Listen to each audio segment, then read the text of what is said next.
why do we need classes? Now, classes are central to the concept of object-oriented programming, but I just have given you examples where all we do is we use functions and we use control flows with those functions. And along with the various data types such as lists and sets and tuples, it looks like we can pretty much do anything we want.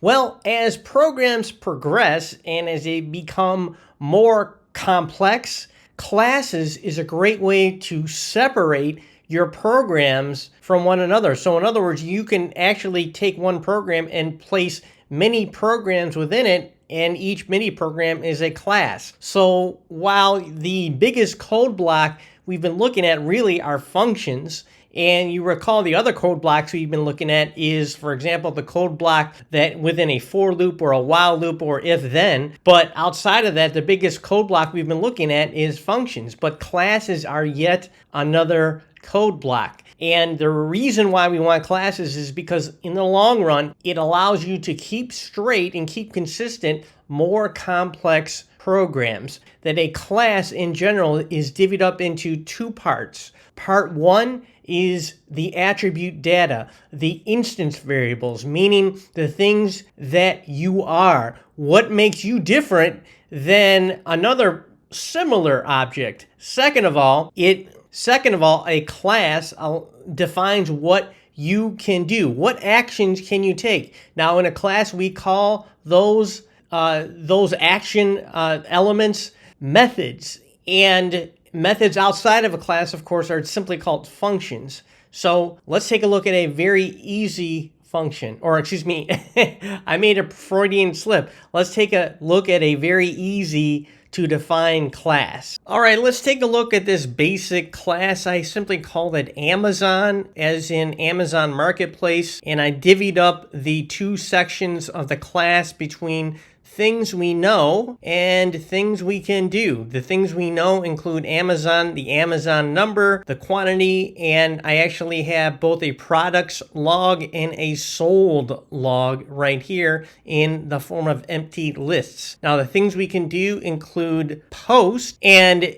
when you have a method or function within a class, you actually have to put in some sort of a placeholder parameter right here, even though you don't really need it. And the reason Python does that is to differentiate between a method or function within the class and a standalone function which might have the same name outside of the class. And it could really be anything. I put placeholder, but you could also put P or PL, or you can put, I don't know, ABC, as long as you have something in there that is a place holding character or string of characters. Next, we have the cell method or function. And so the things we can do very, very, very, very light, just to show you the syntax of a class. Now we can go ahead and right quit this, and we can see how this looks in the Python idle. Now I'm going to go ahead and import the folder or import the file post. Now notice when I import it, we don't need the full extension. We just literally need just the program itself. Now, if we go ahead and take a look at the program, and you know what? I'm going to get out of here and I'm going to run clear, and I'm going to say cat post py so we can see we have a record of what we see here, and with the cat command we can stream very, very simple programs. So I'm going to go back into Python idle and I'm going to import post. Now I'm going to create an object from this class.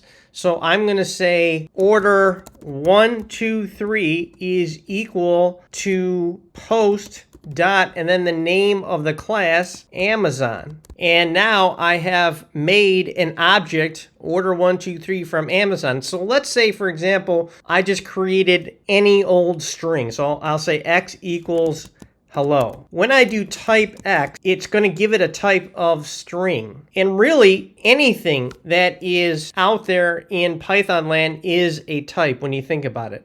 So I could say my list or my L equals an empty list, and I could do type myl, and it's going to come back as type list. So again, I'm saying order 123 equals post Amazon.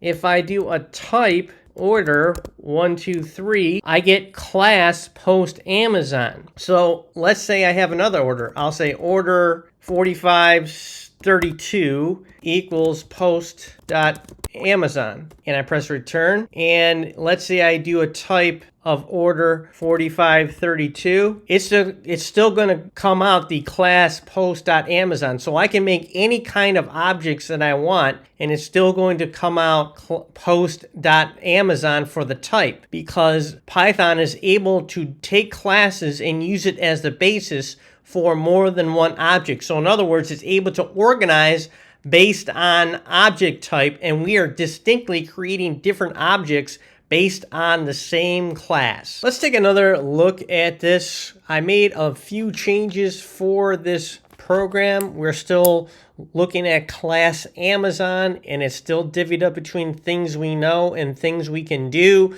However, I did remove the empty lists here, and I placed them within the appropriate function or method. So we have two methods here, post and sell, and I actually added another method. It's called the init or init dunder method. So I call it a dunder method because it begins with two underscores, and you put in the name of the method, and it ends in two double underscores. The difference between this method and these other methods is that you cannot have a return value. This is what we call a constructor method, meaning it works in the background. So whenever you create a new object from this same class, this will always run. So when we call to the class, it actually is going to require now for us to input the Amazon product number and the quantity. Now, if we go ahead and do this, we can see that we now have a placeholder here. I said, instead of placeholder, I just said PL. But we can see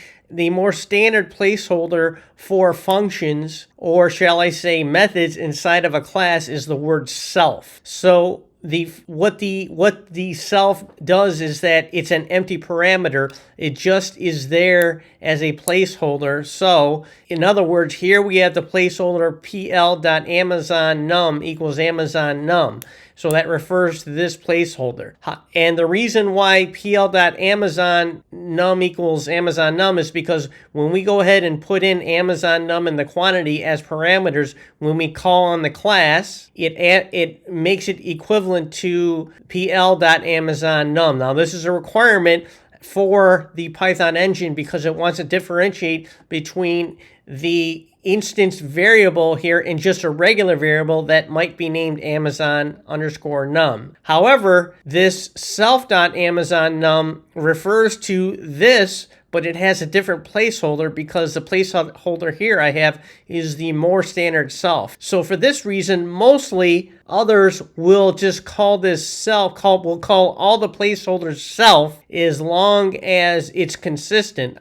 And putting PL here because just to show you could literally put any amount of characters in here as long as it's a placeholder. And again, we will leave here and we will see how this actually works. Now, before we do this, let's go ahead and cat the post program so we have it in front of us. And let me move this a little bit above here so we can catch everything below. So I'm going to type in Python 3 to get into our idle right here, or the automated system. And again, this time I'm going to import it a slightly different way. Instead of saying import post as you have seen me before, I'm going to make it so that, well, here, let me just show you. When I import post, if I said order 123 is equal to the object or to the class Amazon, I'm going to say Amazon right here. It's not going to know what I mean because Amazon is not defined. In order for me to make a class or make an object from the Amazon class, after I import post in idle, I actually have to say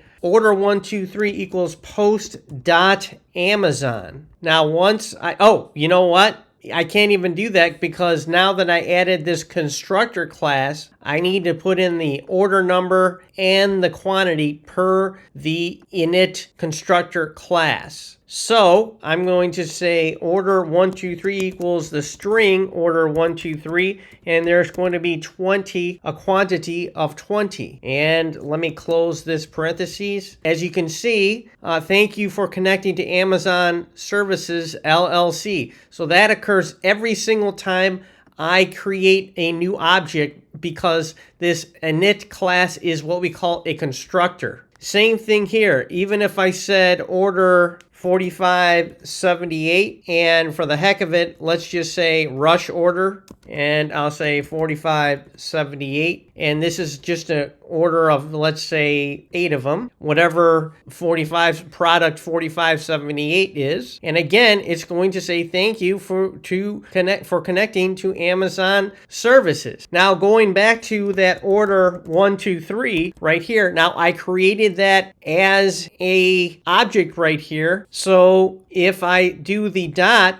now I just wanted to show you, let's say I created a set. So I'll say my set is equal to an empty set. And we can show all of the methods of a set right here. These are all the methods because set is a pre-programmed class, thus you can make an object of it and it has pre-programmed methods.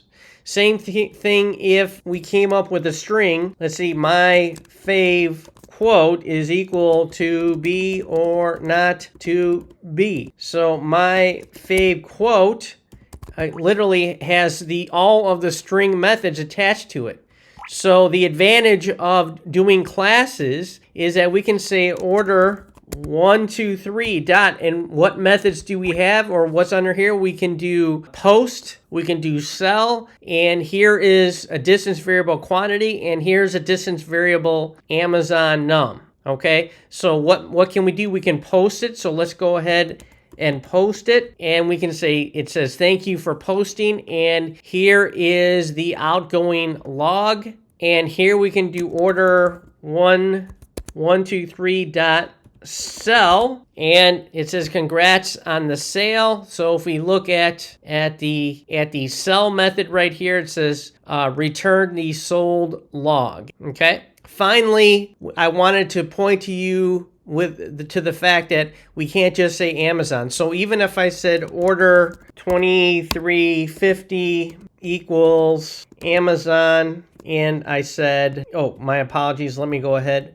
order 2350 like this, and I put in a quantity of 23, it's going to deny me because Amazon is not defined. It doesn't know Amazon, so I actually had to put the name of the module post.amazon. Okay, so finally, it'll say thank you for connecting to Amazon Services. But that post.amazon might be a bit counterintuitive because we already imported everything from post. So why does it force me to say post.amazon? Well, because I did not import it the proper way. Here is the proper way of importing. Let's go to exit and let's go to clear. One more thing in this really long video, and I apologize it's so long, but object-oriented programming, it stretches so many concepts. So I was just forced to make a longer video, and I have one more after this. The last thing in this little mini video I want to go over is the fact that we have here class as Amazon. So when we create an object, it's based off of this class. However, when we go to our idle and we go ahead and import the name of the file, which is post, and keep in mind, we just literally import post. We don't also utilize the extension. It's just the file name without the extension, import post. Now we have access to everything, all the assets within this imported file. What we're really importing is just a file, and we have access to all the assets. Right now, the only asset is, or the only thing we have access to really is the Amazon class and everything within Amazon. So really, if we were in the same program, we could say order 123 is equal to Amazon. And we'd have to, because of the initialization or constructor method right here, we actually are calling for the Amazon number and the quantity. This, of course, is just a placeholder. And you can just replace this with self if you want to, just like these are self, as long as you are consistent with your placeholders. That being said, we have to actually add in our parameters 1, 2, 3, and let's say we ordered 80 of whatever product ID that was, and it's the error is Amazon is not defined. So what we wind up having to do is we have to put in post.amazon so it knows that the Amazon class is inside the post program. So we're going to go ahead and press enter, and now it is able to enter in the order. Now I'm going to exit and we're going to redo our import. Let me go back to Python 3, and instead of saying import post, which is the file name, we're going to do it like this. We're going to say from post import Amazon. So we are actually simply importing that one lone class. So now we can just say order 123 is equal to Amazon, and then order 123, whatever product 123 is, and then let's say we ordered 56 of them. And now it goes, the system accepts it, and we know this because it gives us the constructor printout. Thank you for connecting to Amazon Services LLC. Now again, the reason why we're able to simply do Amazon and not having to type in post.amazon is because we're not just saying import everything from the post program. We're only importing the Amazon class. So in other words, if there were more classes inside the post.py program or file, then it would only import that Amazon class. So for that reason, we avoid having to say post.amazon.